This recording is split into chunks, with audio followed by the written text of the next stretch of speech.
bienvenue aux chroniques du contrôle de gestion.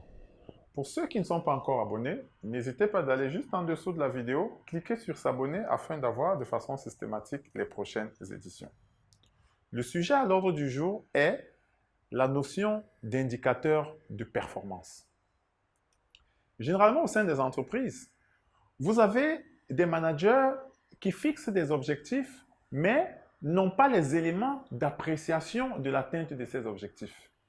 Vous avez des managers qui fixent des objectifs, mais ne sont pas en mesure de pouvoir identifier ou même définir les indicateurs de performance qui leur permettront de pouvoir suivre l'atteinte et la réalisation de ces objectifs.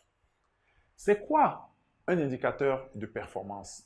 On ne peut définir indicateur de performance sans toutefois faire allusion à la notion de pilotage de la performance.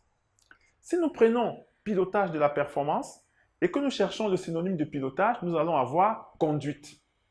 Si nous prenons performance et que nous cherchons son équivalent en contrôle de gestion, nous allons avoir atteinte d'objectifs parce qu'en fait, une entreprise est dite performante quand elle atteint ses objectifs. Et donc, au lieu d'avoir pilotage de la performance, nous aurons conduite de l'atteinte d'objectifs. Et donc, si nous sommes dans une conduite de l'atteinte d'objectifs, qu'en sera-t-il donc d'indicateurs de performance? Eh bien, si nous prenons indicateur et que nous cherchons son synonyme en français, nous allons avoir signal, nous allons avoir alerte. Si nous reprenons performance, nous allons avoir atteinte d'objectifs. Eh bien, si nous mettons de côté indicateur et performance, nous allons avoir signal d'atteinte d'objectifs. Nous allons avoir alerte d'atteinte d'objectifs. Et donc, au final, c'est quoi un indicateur de performance? Un indicateur de performance sera simplement un signal d'atteinte d'objectifs. Ce sera une alerte qui nous permet de nous rendre compte qu'un objectif est atteint. Ou alors une alerte qui nous permet de nous rendre compte qu'on n'est pas dans la bonne dynamique de réalisation de notre objectif. Et donc, en conclusion, nous dirons qu'un indicateur de performance est un élément qui nous permet d'apprécier l'atteinte et la réalisation d'un objectif. Nous dirons qu'un indicateur de performance est un élément qui nous permet, au cours de la réalisation de notre objectif, de pouvoir identifier ce qui ne va pas pour pouvoir nous permettre de nous ajuster afin de continuer dans la bonne dynamique et de réaliser nos objectifs.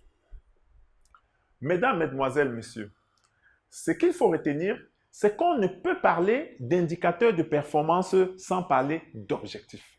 Parce qu'un indicateur de performance est systématiquement lié à un objectif. Parce que, bien évidemment, l'indicateur de performance est là pour s'assurer qu'un objectif a été atteint.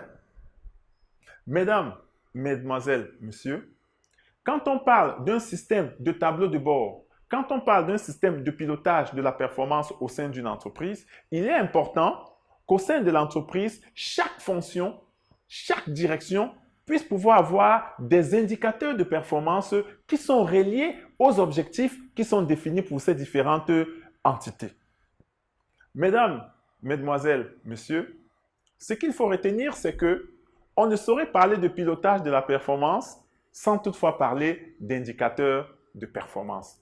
Et ce qu'il faut aussi savoir pour conclure, c'est qu'un indicateur de performance est variable. Un indicateur de performance, généralement, peut se présenter sous trois formes différentes. Une forme verte, orange et rouge. Verte quand tout va bien, orange quand les choses font comme si elles ne continueront pas à aller bien, et rouge quand c'est la catastrophe. Et l'importance justement en contrôle de gestion d'avoir un indicateur de performance, c'est de pouvoir nous permettre d'avoir des alertes à temps, d'avoir les signaux à temps afin de ne pas basculer dans le rouge. Et c'est ça toute la dynamique du pilotage de la performance. C'est ça toute la dynamique du contrôle de gestion. C'est ça toute la dynamique de la maîtrise des activités au sein d'une entreprise. Mesdames, Mesdemoiselles, Messieurs, merci d'avoir suivi cette édition et rendez-vous à la prochaine édition.